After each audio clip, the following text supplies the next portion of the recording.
Gereja Gloria, kami yang bertugas pada hari ini, Penetua dan Diaken Pelayanan Lingkungan 4, Majelis Jemaat GKI Kalawa, Kuala Kapuas.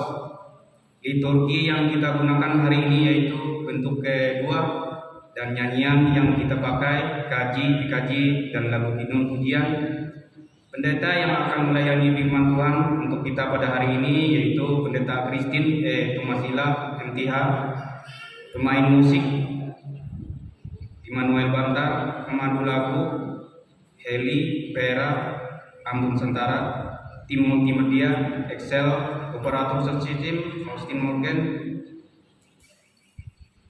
Berita tambahan, ibadah seksi pelayanan Bapa SPB pelayanan 5 Kalawa hari Jumat 17 November 2023 pukul 17 WIB di tempat Bapak Karya Jaya, alamat Jalan Meranti nomor 27. Kita menyanyikan dari nyanyian Ungkup 117 1 sampai dengan 3. Jemaat dimohon berdiri.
Dalam nama Bapa, Anak, dan Roh Kudus.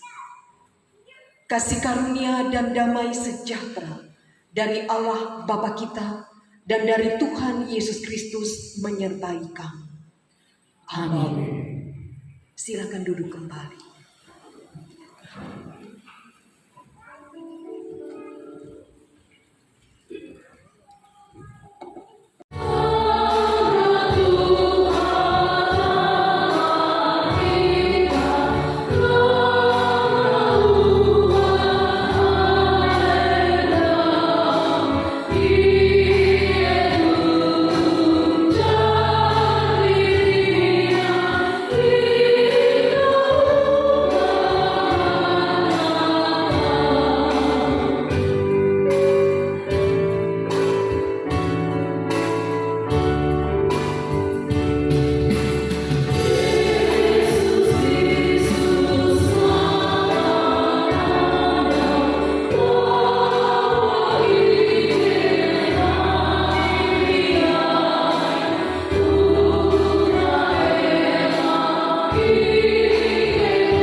merasakan tuntunan tangan Tuhan di setiap suka duka kami, sehingga iman kami selalu dikuatkan.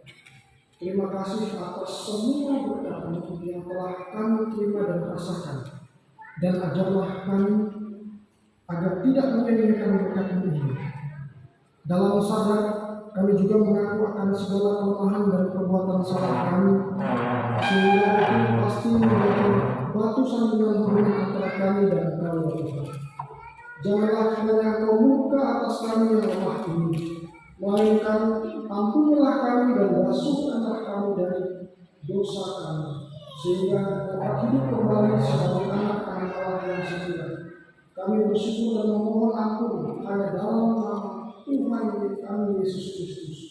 Amin. Dan dalam Kolose pasal 3 ayat 12 sampai 14. Karena itu, sebagai orang-orang pilihan Allah yang dikuduskan dan dikasihinya, kenakanlah belas kasihan, kemurahan, kerendahan hati, kelemah lembutan, dan kesabaran. Sabarlah kamu seorang terhadap yang lain, dan ampunilah seorang akan yang lain apabila yang seorang menaruh dendam terhadap yang lain, sama seperti Tuhan telah mengampuni kamu. Kamu perbuat juga demikian. Dan di atas semuanya itu, kenakanlah kasih sebagai pengikat yang mempersatukan dan menyempurnakan. Demikianlah petunjuk hidup baru bagi kita semua. Silakan duduk kembali. Dengan Allah yang tertulis dalam kitab Yosua pasal 24 ayat 14 sampai 28. Dengan berikut penggalan perjanjian Sikem. Kemudian Yosua mengumpulkan semua suku orang Israel di Sikem. Dipanggilnya para tua-tua orang Israel, para kepalanya, para hakimnya, dan para pengatur pasukannya. Lalu mereka berdiri di hadapan Allah.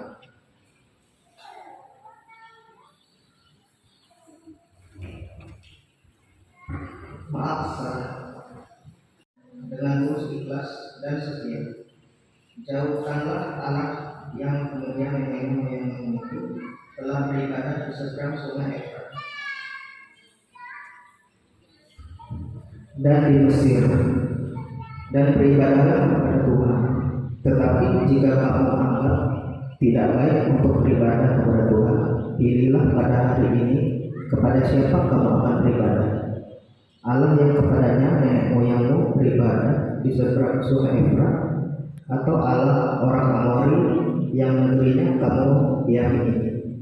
Tetapi aku dan seisi rumahku, kami akan beribadah kepada Tuhan. Lalu bangsa itu menjawab, jauhlah daripada kami meninggalkan Tuhan untuk beribadah kepada Allah lain. Sebab Tuhan Allah kita, dialah yang telah menuntun kami dan nenek moyang kita dari tanah Mesir, dari rumah perbudakan, dan yang telah melakukan tanda-tanda mukjizat yang besar ini di depan mata kita sendiri, dan yang telah melindungi kami sepanjang jalan yang kita tempuh, dan kami pun akan beribadah kepada Tuhan sebab dialah Allah kita. Tetapi Yosua berkata kepada bangsa itu, tidakkah kamu sanggup beribadah kepada Tuhan? Sebab dialah Allah yang kudus, dialah Allah yang cemburu. Ia tidak akan mengampuni kesalahan dan dosa. Apabila kamu meninggalkan Tuhan dan beribadah kepada Allah asing, maka Ia akan berbalik darimu padamu dan melakukan yang tidak baik kepada kamu, serta membinasakan kamu setelah Ia melakukan yang baik kepada kamu dahulu. Tetapi bangsa itu berkata kepada Yosua, tidak, hanya kepada Tuhan saja akan beribadah. Kemudian berkatalah Yosua kepada bangsa itu, kamulah saksi terhadap kamu sendiri bahwa kamu telah memilih Tuhan untuk beribadah kepada-Nya.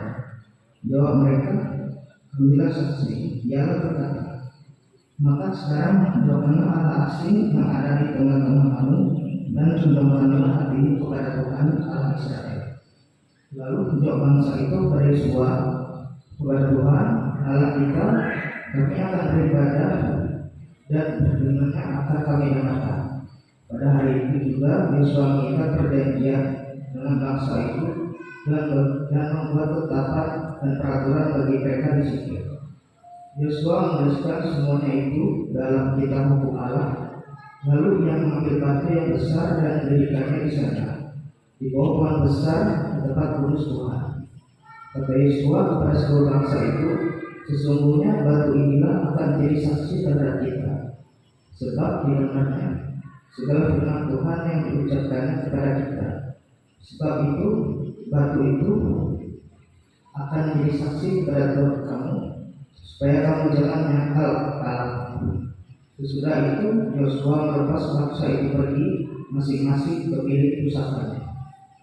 Yang berbahagia ialah mereka yang mendengarkan firman Allah dan yang memeliharanya. Amin.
Matius pasal 25 ayat yang pertama sampai ke-12 menjadi pemberitaan firman Tuhan bagi kita bersama dengan judul gadis-gadis yang bijaksana dan gadis-gadis yang bodoh.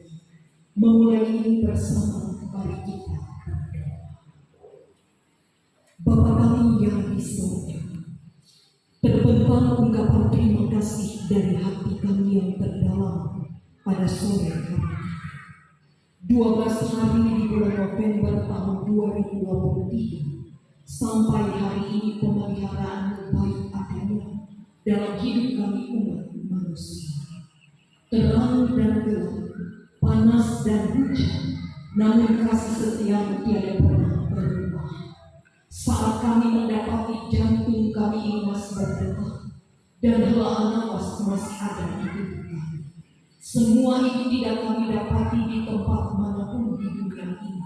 Semata itu semua kami imani dan aminkan adalah anugerah yang Tuhan percayakan dalam hidup kami umat manusia. Di hadapan kami mengaku akan kelemahan, keterbatasan kami manusia, bahwa kami ini kadang menjadi manusia yang dengan sadar bisa bodoh, tetapi hari ini dalam kebodohan kami tetap memiliki pengharapan akan hari esok untuk menjadi lebih baik. Sambutlah setiap kebodohan kami Tuhan, agar di dalam tangan yang luar biasa Engkau terus memperbaharui hidup kami, sehingga kami menjadi manusia yang bijaksana dalam menyikapi perjalanan hidup selanjutnya di tengah dunia yang datang dan pergi dengan berbagai tantangan, godaan ataupun cobaan. Berkati hamba-Mu yang menyampaikannya, dan dalam nama Tuhan Yesus kami berdoa. Amin. Ibu Bapak jemaat Tuhan, Matius pasal 25 ayat 1 sampai 12 dengan judul Gadis-gadis yang bijaksana dan gadis-gadis yang bodoh. Begini bunyi firman Tuhan. Pada waktu itu hal kerajaan sorga seumpama 10 gadis yang mengambil pelitanya dan pergi menyongsong mempelai laki-laki. 5 di antaranya bodoh dan 5 bijaksana. Gadis-gadis yang bodoh itu membawa pelitanya, tetapi tidak membawa minyak. Sedangkan gadis-gadis yang bijaksana itu membawa pelitanya dan juga minyak dalam buli-buli mereka. Tetapi karena mempelai itu lama, tidak datang-datang juga, mengantuklah mereka semua. Lebih baik kamu pergi kepada penjual minyak dan beli di situ. Akan tetapi,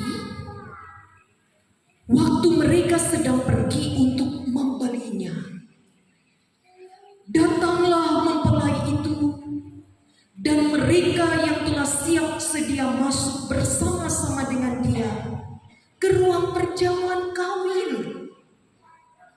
Lalu pintu ditutup.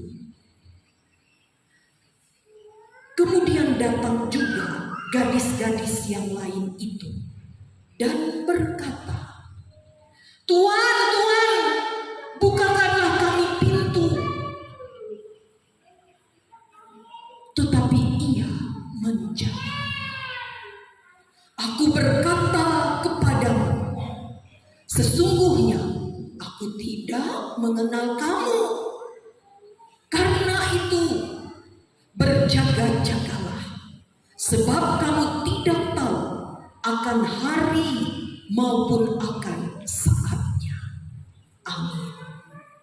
Semua ingin disebut sebagai orang pintar, oke, mantap, keren, bahkan menjadi orang bijaksana. Lalu ibu bapak yang dikasihi dalam Yesus Kristus, Yesus memakai kata bodoh vs bijaksana. Dalam perumpamaan pada sore hari ini, ia meminjam 10 perempuan. Dalam hal ini gadis-gadis yang pada saat itu mempersiapkan diri untuk pergi menyongsong mempelai laki-laki agar sama-sama masuk ke ruang pesta, yakni perjamuan kawin. 10 perempuan ataupun gadis-gadis ini dibagi Yesus 2 bagian. Yang 5 ia sebut bodoh, dan yang 5 ia sebut bijaksana. Kenapa Yesus memakai perumpamaan ini, ibu bapak jemaat Tuhan? Untuk menggambarkan hal kerajaan sorga. Kenapa Yesus kadang meminjam lakian, Kenapa harus memakai perempuan? Apakah perempuan ini adalah makhluk yang bodoh? Kan banyak juga laki-laki juga bisa bodoh. Tetapi ibu bapak jemaat Tuhan, Yesus memakai gambaran perempuan, dalam hal ini gadis-gadis, untuk menyampaikan bahwa perempuan diposisikan sebagai kita umat manusia yang ada di tengah dunia ini.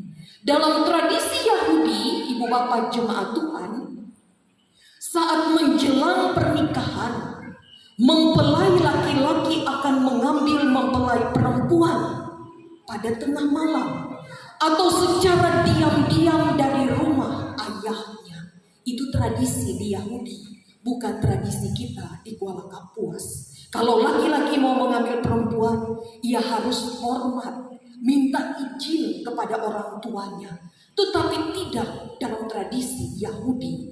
Menjelang pernikahan, laki-laki atau mempelai laki-laki secara tiba-tiba akan datang mengambil mempelai perempuan dari rumah ayahnya dengan diam-diam. Wah, jaka bisa itulah di sini apa yang terjadi, Ibu Bapak, dan sigap menyikapi keadaannya agar pelita itu tidak padam. Karena jika mempelai laki-laki itu datang, ia akan tidak mengenal yang mana mempelai perempuan jika pelita itu mati ataupun padam. Yang hidup, maka itulah yang akan dibawa masuk ke dalam ruang pesta. Jemaat yang dikasihi dalam Yesus Kristus, lalu apa yang terjadi? Kita bersama telah membaca apa yang terjadi pada 5 orang gadis bijaksana dan 5 orang gadis yang bodoh. Jemaat yang dikasihi dalam Yesus Kristus, 5 gadis yang bodoh dikatakan bujur, bukannya nih membawa pelita, tetapi sayang, mereka tidak sigap dan tepat dalam menyikapi keadaan tersebut. Mereka tidak membawa persiapan minyak dalam buli-buli sekira pelita itu bisa padam tiba-tiba. Dan 5 gadis bijaksana ternyata lebih sigap dari 5 gadis yang bodoh ini. Mereka membawa pelita, tetapi mereka juga membawa minyak dalam buli-buli sebagai persiapan pada saat menunggu mempelai laki-laki itu tiba. Jemaat yang dikasihi dalam Yesus Kristus, lalu apa yang terjadi selanjutnya? Kita semua juga sudah tahu yang terjadi. Sudah bersama-sama membaca perumpamaan ini. Saat dikatakan mempelai datang, song-songlah dia. Yang terjadi apa? 5 pelita dari 5 gadis yang bodoh ini hampir redup. Lalu mereka merengek, minta pang, bagi pang sedikit kawan, amun ikan bujuk kawanku, berarti ikan mau membagi gasan aku. Bagi pang minyak Tuhan ikan. Tapi apa yang dijawab oleh 5 gadis bijaksana? Tidak. Dan mereka kemudian menyuruh 5 gadis bodoh itu pergi membeli minyak di luar. Ibu bapak jemaat Tuhan, saat Tuhannya tulak menukar minyak, ternyata mempelai itu datang. Dan ia kemudian membawa 5 gadis bijaksana itu masuk ke ruang pesta. Dan tertinggallah 5 gadis bodoh di luar. Sekalipun 5 gadis bodoh ini menangis, bahkan merengek-rengek di muka pintu, buka, pintu buka, kami mau masuk. Apa yang dikatakan oleh mempelai laki-laki ini? Sayang, aku kadang mengenal Tuhan engkau. Aku sekali-kali tidak mengenal kalian. Sudah dikatakan berjaga-jagalah, tetapi kenapa kalian tidak sigap dan tepat menyikapi keadaan? Ibu bapak jemaat Tuhan, apa yang mau dikatakan dari perumpamaan tentang 5 gadis bodoh dan 5 gadis bijaksana pada saat ini? Perumpamaan ini mau menjelaskan tentang apa yang terjadi saat Tuhan Yesus datang kembali ke dunia ini. Ia datang menjemput saya dan ibu bapak. Ia datang untuk menjemput murid-muridnya untuk masuk ke dalam kemuliaannya. Tuhan Yesus mengumpamakan dirinya sendiri sebagai mempelai laki-laki. Tapi kedatangannya itu ke dunia ini secara tiba-tiba. Ia kada bapada hari, tanggal, kapan waktunya dia datang.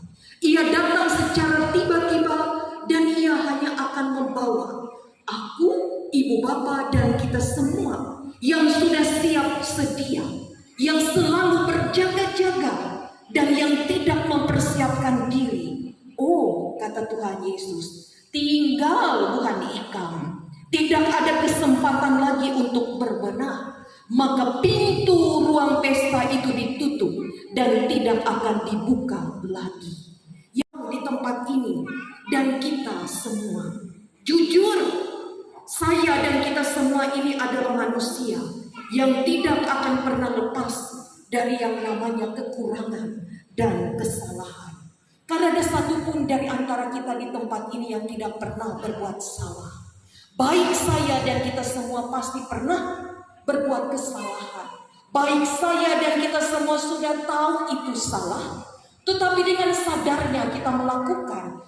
Bodohnya aku, sudah tahu itu salah, kenapa hendak lagi melakukan? Ibu bapak jemaat Tuhan, tetapi dalam keadaan dan tindakan yang bodoh, baik yang disengaja atau tidak, sesungguhnya selama Tuhan masih memberikan kesempatan hidup bagi kita di tengah dunia ini, kita mau kembali menjadi pribadi yang memperbaiki diri dengan mengevaluasi diri dan introspeksi diri kita. 2023 ini sudahkah kita menjadi pribadi yang semakin dekat kepada Tuhan? Setumat lagi kita mengakhiri tahun 2023 ini. Kita bertanya kepada diri kita, apa yang sudah kita lalui sepanjang tahun ini? Sudahkah kita bujur-bujur hidup di dalam tangan Tuhan? Jangan sedikit-sedikit membandingkan hidup kita dengan orang lain. Gadis-gadis bijaksana adalah tanggung jawab setiap orang percaya. Saya dan kita semua di tempat ini, saat saya bertanya siapa dari antara kita mau disebut sebagai orang bodoh, tidak ada dari kita semua di tempat ini. Semua ingin menjadi orang yang bijaksana.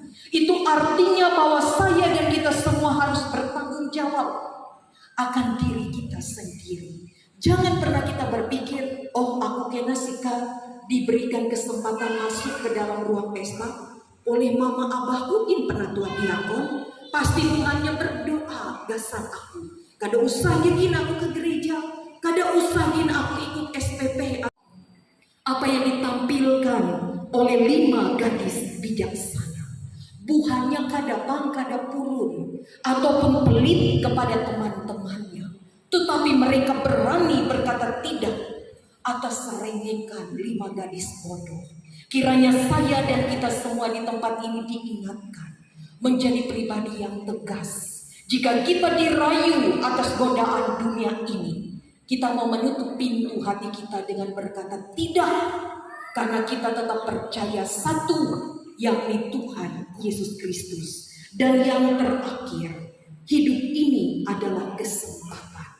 Mari pergunakan kesempatan hidup kita untuk terus berbuat baik sebagai ungkapan syukur atas kebaikan Tuhan yang sudah Dia berikan dalam hidup kita. Selamat melewati perjalanan hidup di tahun 2023. Pilihan hidup itu ada di tangan saya dan ibu bapak semua. Mau menjadi orang bodoh atau menjadi orang bijaksana, semuanya ada dalam genggaman tangan hidup kita. Tetapi saya percaya kita semua mau menjadi orang bijaksana, karena itu tetap dekat, hidup bersama dengan Tuhan Yesus, tetap percaya dalam setiap kesalahan dan kebodohan kita. Selama kita mau menjadi bijaksana, maka Tuhan pasti menolong kita. Tuhan memberkati kita semua. Shalom. Amin. Kita bersama.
awal saat ini mari dibawa jemaat Tuhan. Sampaikanlah doa-doa pribadi dalam hati dan pikiran masing-masing sejenak, dan sesudah itu saya bawa kita dalam doa. Silakan dibawa berkata dan bersama saja.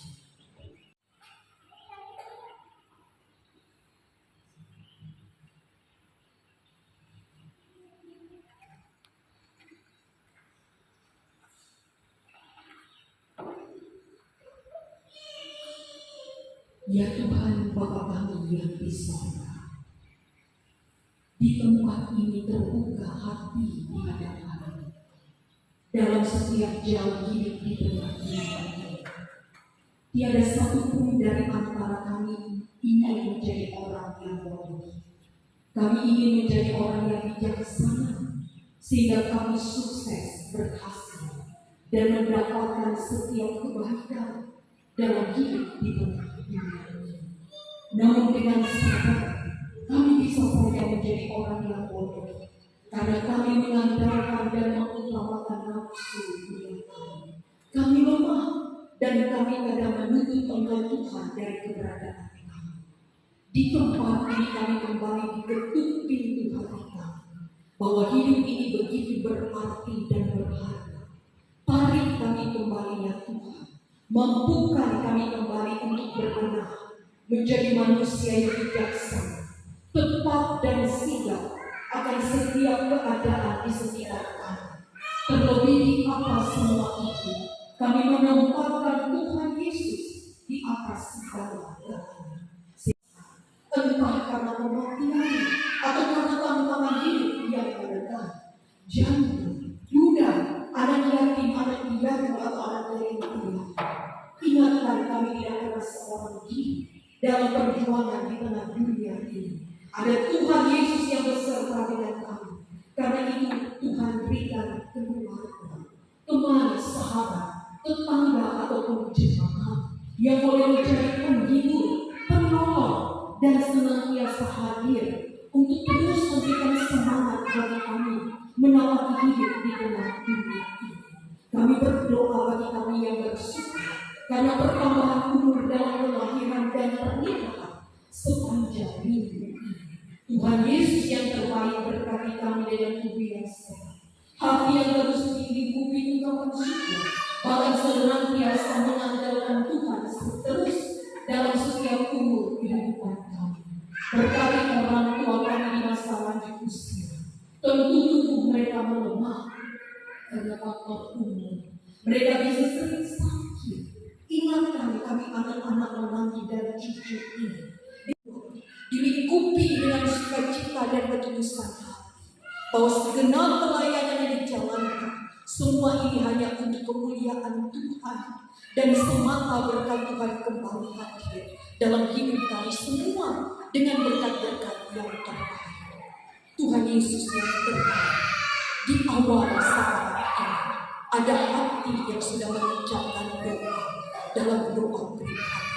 Di atas semua ini bukan kehendak kami yang jadi, tetapi mari kehendak Tuhan sendiri yang jadi. Dan dalam nama Tuhan Yesus kita ucapkan doa kami bersama-sama. Bapa kami yang di sorga, dikuduskanlah namamu, datanglah kerajaan. Jadilah kehendak-Mu di bumi seperti di surga.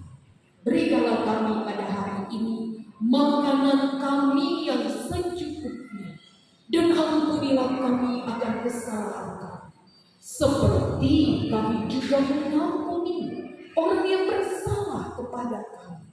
Dan janganlah membawa kami ke dalam pencobaan, tetapi lepaskanlah kami daripada yang jahat, karena Engkau yang mempunyai kerajaan dan kuasa dan kemuliaan sampai selama-lamanya.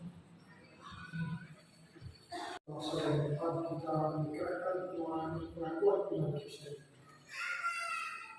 Aku percaya kepada Allah yang Maha Kuasa, hari kami dan bumi, dan kepada Yesus Kristus anaknya yang membawa Tuhan kita, yang dikandung daripada Roh Kudus, lahir dari tangan Maria, yang menderita di bawah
Ya Tuhan, Bapa kami yang ada di surga, kami serahkan persembahan syukur ini sebagai bentuk ketaatan dan syukur kami kepadamu.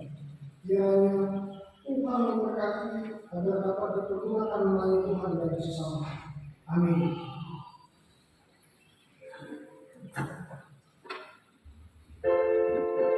Dear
dengan sukacita dan terimalah berkat Tuhan.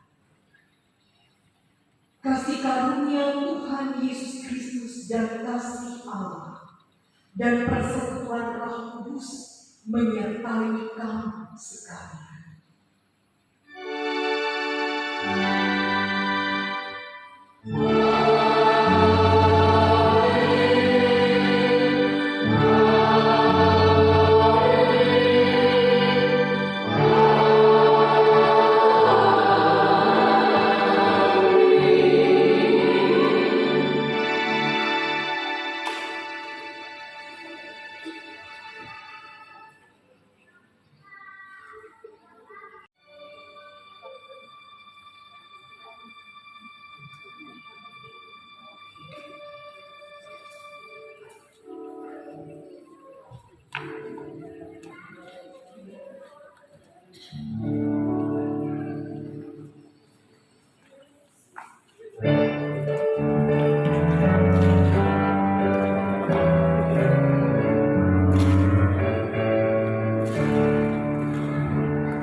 A few moments later.